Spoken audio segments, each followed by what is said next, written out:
Existe um mistério enterrado nas Escrituras. Um segredo que pode redefinir o que você pensa sobre a figura mais central da fé. Todos conhecemos a história de Jesus. Mas e se lhe dissessem que a própria Bíblia descreve um Jesus muito diferente do que nos foi ensinado? E se este Jesus tivesse uma pele como bronze queimado e cabelos como lã? Não é uma teoria, é a descrição apocalíptica de João. E mais, o Salvador do mundo, ainda criança, se escondeu no Egito, na África, porque sua aparência o permitia. Por que Herodes o procuraria intensamente se ele fosse o que nos foi pintado? Você já se perguntou se o ritual da Santa Ceia, o pão e o vinho, não foi inventado por Cristo, mas por um rei sacerdote, Melquisedeque, 1000 anos antes, sem pai nem mãe, sem genealogia? Como um sacerdote sem origem pode ter a autoridade de estabelecer um sacramento tão profundo? As respostas a essas perguntas podem incomodar, pois revelam uma narrativa escondida, onde a fé foi usada para justificar atrocidades, como a escravidão, com a maldição de Cã, um engano teológico que nunca existiu. Prepare-se para desenterrar a verdadeira face de Jesus e a Bíblia Sagrada e entender por que a verdade, muitas vezes, é revelada por quem menos esperamos. Você já encontrou na Bíblia um nome, tão breve, tão velado, que ele abala seu espírito mais que um trovão. Não Moisés com seus milagres, nem Davi com seus salmos, nem Paulo com suas cartas, não. Mas um lampejo de presença que cruza a página e desaparece, deixando brasas no coração. Esse nome é Melquisedeque. Quem é este sacerdote e rei que se encontra com Abraão após a batalha, oferecendo pão e vinho, antes de Sinai, antes de Levi, antes do templo e do sacrifício? Por que o Novo Testamento ousa chamar Jesus de sacerdote para sempre, segundo a ordem de Melquisedeque? Como esta figura antiga desvendasse o próprio padrão de Cristo? Esta é a questão sobre a qual a Igreja raramente se detém. Pense comigo. Por que este nome deslizou pelos púlpitos ocidentais como fumaça? Porque Melquisedeque, ele não se encaixa nas categorias. Nenhuma genealogia para validá-lo, nenhum ritual para contê-lo, nenhuma permissão humana para autorizá-lo. E uma vez que você vê isso, algo se abre dentro de você. Identidade. Um povo que sabe quem é não pode ser escravizado. Corpo, mente ou espírito. Então, aproxime-se. Antes de irmos mais longe, o seu lugar é aqui. Inscreva-se, curta este vídeo e comente 77. O número 7 fala de completude, não é? 77 é a sua declaração de que a verdade não será escondida e sua identidade permanece íntegra. Agora, vamos levantar o véu sobre Melquisedeque e reivindicar a herança que esqueceram de lhe dizer que era sua. Melquisedeque, o reino africano e a ordem eterna. O campo de batalha ainda exalava calor, ferro, suor e poeira suspensos no ar, quando uma figura saiu da obscuridade no caminho de Abraão. Momentos antes, o patriarca havia realizado o impossível. Com 318 homens treinados de sua própria casa, ele quebrou uma coalizão de reis para resgatar seu sobrinho Ló. No entanto, o que se seguiu eclipsou o triunfo da guerra. A Escritura registra isso com simplicidade desarmante. Então, Melquisedeque, rei de Salém, trouxe pão e vinho. Ele era sacerdote do Deus Altíssimo. Gênesis 14, 18. Nenhuma linhagem é oferecida, nenhum currículo é lido, nenhuma trombeta soa. Ele chega como um relâmpago no céu noturno. Ali e depois se vai. E o chão da revelação, ele se move sob os pés de Abraão. Quem é este rei sacerdote que não precisa de introdução? Preste atenção nisso. Hebreus responde com uma linguagem tão concisa quanto impressionante. Sem pai nem mãe, sem genealogia, sem princípio de dias, nem fim de vida, ele permanece sacerdote para sempre. Hebreus 7:3. Os sacerdotes de Israel, eles provam seu direito por ascendência, traçando linhas até Levi e Arão. A autoridade de Melquisedeque, ela não descende de nenhum registro humano. Nele, dois ofícios, mantidos separados sob a lei, convergem, sem contradição. Ele é tanto rei quanto sacerdote. Seu próprio nome prega: Mel, rei, e Zedec, justiça. Sua cidade, Salom, paz. Justiça e paz se encontram e se abraçam em uma única pessoa. A mesma cadência que Isaías mais tarde canta sobre o Messias que viria. Conselheiro admirável, Deus forte, Pai da eternidade, Príncipe da paz. Isaías 9:6. Muito antes de Jesus andar pela Galileia, esta silhueta de soberania e santidade se ergue em Gênesis. Então vem um sinal em suas mãos, não a espada, não a regalia da conquista, pão e vinho. Esta não é uma cortesia à beira da estrada, é sacramento e forma primordial. O que Melquisedeque eleva em emblema, Cristo cumprirá em essência. Séculos depois, em uma sala superior transbordando de destino, o maior rei sacerdote tomará o pão e dirá: isto é o meu corpo.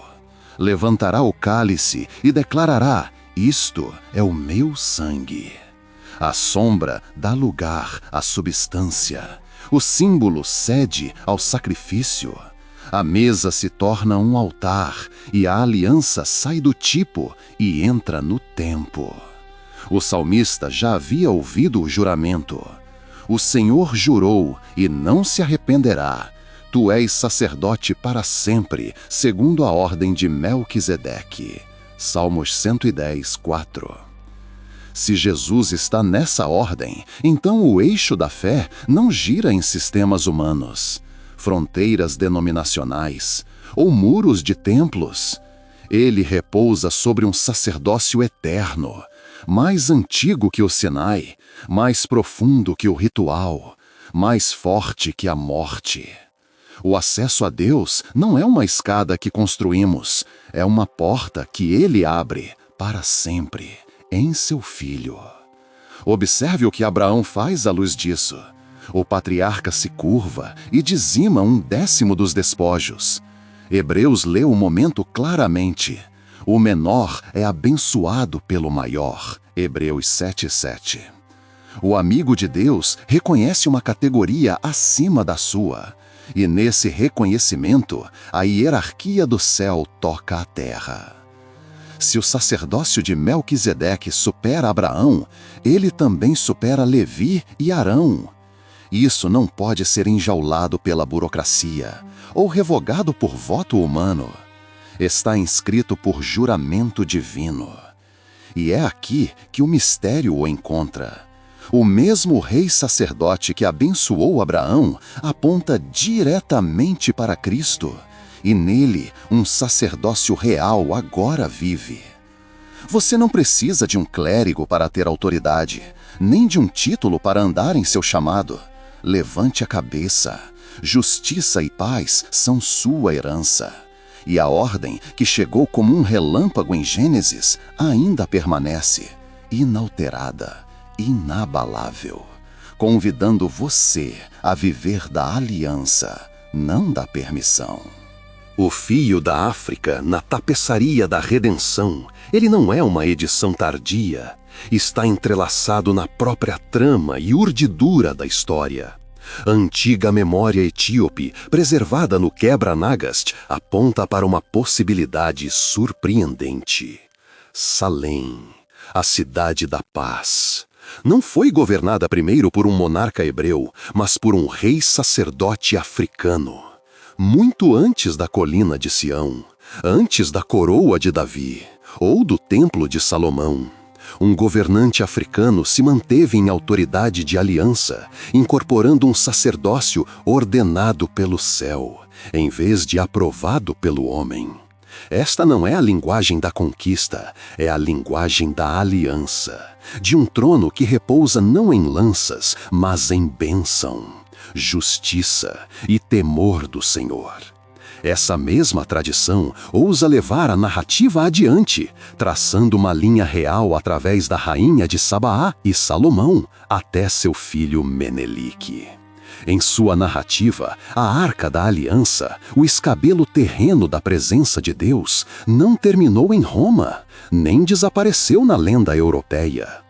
Ela cruzou os desertos para a Etiópia, escondida em santidade, guardada não por império, mas por devoção. Imagine isso, veja bem, o objeto mais sagrado da adoração de Israel residindo em solo africano, o propiciatório envolvendo querubins sob um céu africano. Quer você trate isso como história ou como a memória de um povo que se recusa a esquecer sua intimidade com o sagrado, a mensagem ressoa. O papel da África não é marginal, é monumental. E as próprias escrituras, elas continuam apontando nossos olhos para o sul. Quando Herodes caçou o Cristo recém-nascido, Deus não enviou a Sagrada Família para Atenas ou para o palácio de César. Ele os enviou para o Egito, para a África. O Filho de Deus encontrou abrigo em solo africano, misturando-se entre um povo de pele escura até que o perigo passasse. Séculos depois, em uma estrada empoeirada de Jerusalém, outra figura africana emerge em um ponto crucial do Evangelho. O eunuco etíope lendo Isaías, procurando o servo sofredor. Filipe se junta à sua carruagem, prega Jesus e a água à beira da estrada se torna um altar.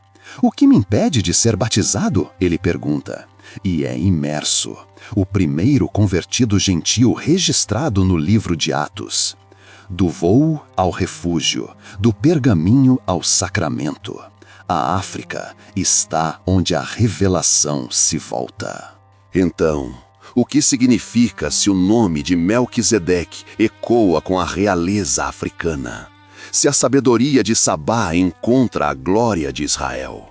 Se a história da arca se inclina para a Etiópia? Se o próprio Jesus encontrou segurança no Egito? E se o Evangelho primeiro avança para o mundo gentil através de um oficial da corte etíope? Significa que a África não é um espectador na história da salvação. Ela é o palco, onde Deus tem se movido repetidamente com um propósito. Significa que nossa história não começa com correntes e leilões, mas com alianças e altares, com rainhas e sacerdotes, com sabedoria que viajou oceanos antes que os impérios aprendessem nossos nomes. Talvez seja por isso que esses fios foram cortados de tantas narrativas ocidentais, porque um povo que se lembra de que é da realeza não pode ser possuído. A verdade permanece. A África nunca foi amaldiçoada na economia de Deus. Ela foi escolhida repetidamente, entrelaçada no centro de seu plano redentor. A verdade por trás da maldição de Cã, uma estratégia colonial desmascarada. Vamos nomear a mentira e expô-la. Em Gênesis 9, após o dilúvio no vinhedo, Noé cai na embriaguez e fica descoberto em sua tenda. Cã vê a nudez de seu pai e conta a seus irmãos. Sem e Jafé se movem para trás com uma veste para cobrir o pai. Quando Noé acorda, suas palavras estalam como um trovão. No entanto, ouça com atenção. Maldito seja Canaã, servo dos servos será para seus irmãos. O texto não pronuncia uma maldição sobre Cã, não condena a África. Ele identifica Canaã. Séculos depois, porém, uma voz diferente surgiu, não do céu, mas do império. Preste atenção. Teólogos e comerciantes europeus, ansiosos para santificar o lucro e o poder, distorceram este único versículo em correntes, declarando todos os africanos filhos de Cã e, portanto, divinamente destinados à servidão. Com essa fraude, eles batizaram a ganância e a chamaram de teologia. O testemunho da Escritura não suportará seu peso. Deus nunca amaldiçoou a negritude. Deus nunca ordenou a escravidão. O que os homens transformaram em arma, Deus nunca quis. Cã não foi um vilão, mas um pai de nações. Sua linhagem floresceu em civilizações que alimentaram a memória do mundo e moldaram seus horizontes. De Cuxi veio a Etiópia, um reino famoso por sua resiliência, ouro e reis que conversavam com Israel. Do Egito veio o Egito, pirâmides que se elevavam como orações em pedra, ciências e arte de governar que instruíram impérios. De Put se estendiam as terras do norte da África, guerreiros, marinheiros e mercadores cujas raízes trançavam o Mediterrâneo. De Canaã surgiram cidades-estados e inovadores marítimos. Pense em Tiro e Sidom, os fenícios cujo alfabeto ajudou a ensinar o mundo a escrever. Esta não é uma linhagem de vergonha, é uma biblioteca de grandeza. No entanto, a história escrita pelos vencedores da colonização tentou apagar a tinta dessas conquistas. Eles esfregaram afrescos, repintaram profetas e ensinaram catecismos onde uma maldição forjada substituiu a aliança. Mas mesmo onde os homens escrevem falsidades, Deus guarda os registros. Olhe novamente para a linhagem caluniada como amaldiçoada. Em Jericó, uma mulher cananeia chamada Raabe esconde espias de Israel. Confessa o Deus do céu e da terra e é enxertada no povo da promessa. Mateus 1 registra seu nome na genealogia de Jesus. Raabe, mãe de Boaz, Boaz, pai de Obed, Obed, pai de Jessé, e Jessé, pai de Davi, de onde vem Cristo. Diga-me, como uma linhagem amaldiçoada pode gerar o Messias? Não pode, porque o veredito dos homens não pode anular o juramento de Deus. Este é o pulsar da redenção, onde o império escreve servo, o céu escreve semente. Onde a opressão diz menos que, a aliança responde amado. A chamada maldição de Cã nunca foi um decreto divino, foi uma estratégia colonial. E o evangelho a estraçalha. Nele, toda maldição falsificada se quebra, todo nome roubado é restaurado, e todo povo chamado atrasado se levanta com uma trombeta avançando na história de Deus. Então, que o registro permaneça à luz. A África nunca foi amaldiçoada, ela foi coroada. Coroada com memória, contribuição, com proximidade ao sagrado. E a coroa não está vindo, ela sempre esteve lá. Reivindica e deixa a mentira morrer. Revelando a verdade do Jesus negro. Vamos encarar a imagem que moldou a imaginação, tanto quanto a doutrina. Durante séculos, a arte ocidental elevou um Cristo pálido e de olhos azuis, em molduras douradas e vitrais de catedrais, até que a imagem parecesse tão inquestionável quanto o credo. No entanto, as próprias texturas das Escrituras apontam para outro caminho. A visão apocalíptica de João fala do Filho do Homem, cujo cabelo é como lã e cujos pés brilham como bronze polido.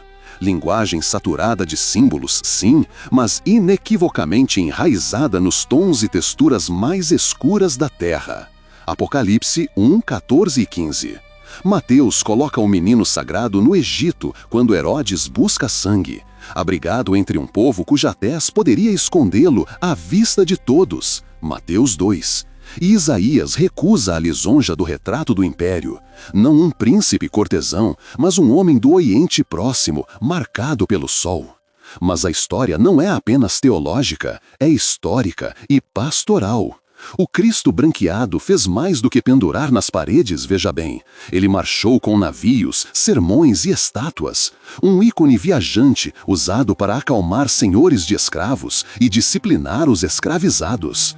Perceba como uma imagem se tornou um instrumento. A pintura se tornou política. Quando Jesus dos opressores entrou na capela da plantação, ele pregou obediência sem justiça, paciência sem libertação, uma cruz sem poder de ressurreição para os acorrentados. No entanto, nem os impérios podem policiar a verdade para sempre. Toda era tropeça em momentos que quebram o quadro. Uma provocação lançada em um comício. E se Jesus não fosse branco? Provoca uma discussão nacional. Museus revelam ícones antigos do Oriente e da África, onde o rosto do Messias ostenta os tons e texturas de cabelo que o Império tentou apagar. Para a Igreja Negra, nada disso soa novo, soa como lar. Muito antes de a academia sussurrar sobre descolonizar a teologia, a voz cantava um Cristo que conhece o açoite e a vigília noturna, e teólogos negros o nomearam como Deus com os oprimidos. A afirmação de James Cone, Jesus é negro, nunca foi um decreto cromático, foi uma confissão teológica de que o encarnado toma partido dos crucificados da história. E a família cristã mais ampla também tem testemunhos mais antigos. A antiga igreja da Etiópia, afrescos núbios e uma corrente de representações antigas, onde o rosto de Cristo reflete as comunidades que o adoraram. Evidência de que a catolicidade sempre foi multicolorida antes que a conquista estreitasse a paleta. Então, por que a sugestão de um Jesus negro ainda abala a América? Porque atinge mais fundo do que a arte. Expõe como o poder nos ensinou a ver, a quem nos ensinou a reverenciar e a quem nos treinou a esquecer. Afrouxa a argamassa entre o mito racial e o conforto religioso. Desafia uma civilização que canonizou a sua própria reflexão e restitui aos crentes negros o direito de se verem no rosto do sagrado. Um Cristo libertador estraçalha o catecismo do controle. Ele devolve o evangelho às ruas onde nasceu, às margens onde ainda se move. Isso não é revisão por choque, é recuperação da dignidade das Escrituras, da amplitude da história e do espelho roubado de um povo, para que o culto possa finalmente refletir aquele que sempre esteve com os feridos e andou em sua pele. O que essa revelação exige de nós agora? Significa que não estamos à margem da história de Deus. Estamos em seu coração pulsante. Não somos o resultado tardio da providência. Somos sua nomeação. Não somos amaldiçoados. Somos coroados. Não notas de rodapé, mas pedras fundamentais. A declaração dos apóstolos não é poesia para a arte de parede, mas identidade para a guerra. Mas vós sois a geração eleita, o sacerdócio real, a nação santa, o povo adquirido por Deus. 1 Pedro 2,9. Nele, isso não é metáfora, é um mandato. A ordem de Melquisedeque não cintilou e morreu em Gênesis, nem esgotou seu poder no Calvário. Ela vive onde há aliança. Então, ouça como esse sacerdócio anda entre nós. Você, mãe solteira, sussurrando orações sobre crianças adormecidas e ungindo batentes de portas com fé. Você não está apenas sobrevivendo, você está oficiando em um altar doméstico. Você, irmão no quarteirão, reunindo jovens ao anoitecer para falar vida onde as ruas falam morte. Você está vestido de autoridade, quebrando liturgias geracionais de desespero. Você, professor, destravando futuros em salas de aula que o mundo descartou. Você, enfermeiro, segurando mãos trêmulas em corredores que nenhuma câmera vê. Você, artista, pintando visões que trazem as cores do céu para a vista pública. Você, ministro, onde os púlpitos raramente alcançam. Isso não é cerimônia, isso é aliança em movimento. Não uma postura de domingo, mas um fogo diário. A mesa se torna um lanche, o cálice se torna um copo de papel de misericórdia. A bênção se torna a insistência constante de que cada portador da imagem vale o preço que Cristo pagou. Eles nos disseram que a realeza pertence a coroas de ouro e cortes distantes, que o sacerdócio vive apenas em batinas e longas vestes. O céu diz o contrário. Nele, o Espírito coloca cetros em mãos calejadas e estolas sobre ombros cansados. O juramento do Salmo 110:4 ressoa sobre o Filho. Tu és sacerdote para sempre, segundo a ordem de Melquisedeque. E através dele reverbera em um povo feito realeza pela graça.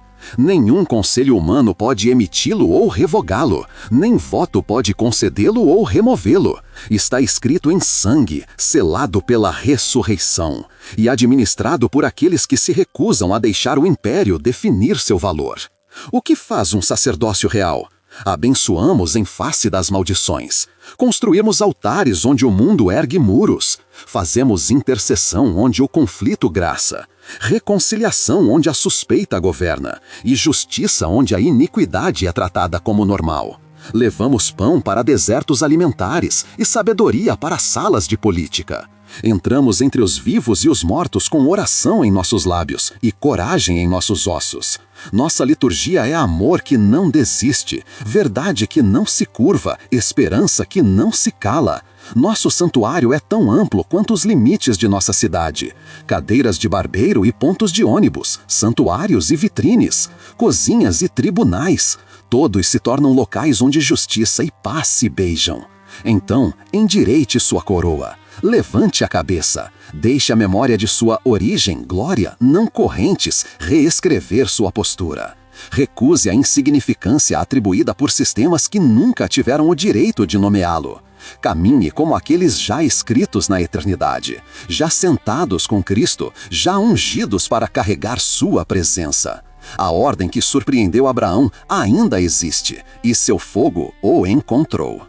Entre nela, viva dela, e deixe o mundo sentir o peso de um sacerdócio que não se curvará a nenhum trono além do Cordeiro. Vamos terminar com o mesmo fogo que nos levou até aqui, até que seus ossos se lembrem. Começou na glória, não em correntes. Você não está amaldiçoado, você está coroado. Você não está esquecido, você foi predito.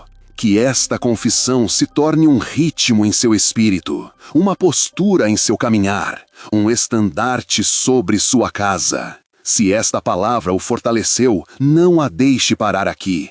Compartilhe-a com alguém que precisa de coragem para o amanhã. Curta esta mensagem para empurrá-la para lugares onde a verdade foi enterrada. E adicione sua voz abaixo escrevendo 77, um sinal de dupla completude, um testemunho público de que o que Deus começa, Ele termina.